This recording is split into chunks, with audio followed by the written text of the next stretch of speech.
এবং কিয়ামতের ময়দানে 5টা প্রশ্ন করা হবে। এই 5টা প্রশ্নের উত্তর না দিয়ে কোনো বনি আদম পাই নাড়াতে পারবে না, পা নাড়াতে পারবে না। এর মধ্যে প্রথম প্রশ্ন, আন হায়াতিহি ফিমা আফনা, তার জীবনটা সে কোন কাজে লাগিয়েছে। ও আন শাবাবিহি ফিমা আবলা, জীবনের মধ্যে যে যৌবন ছিল ওই সময় কি করছে।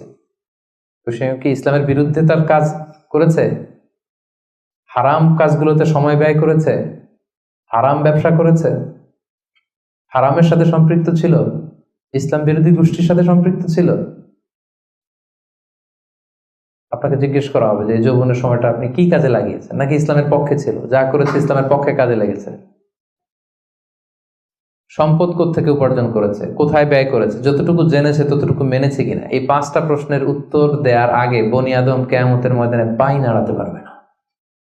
এই জন্য দ্বিতীয় শ্রেণী হচ্ছে ওয়াশাবুন নাশাআ ফি ইবাদাতিল্লাহ,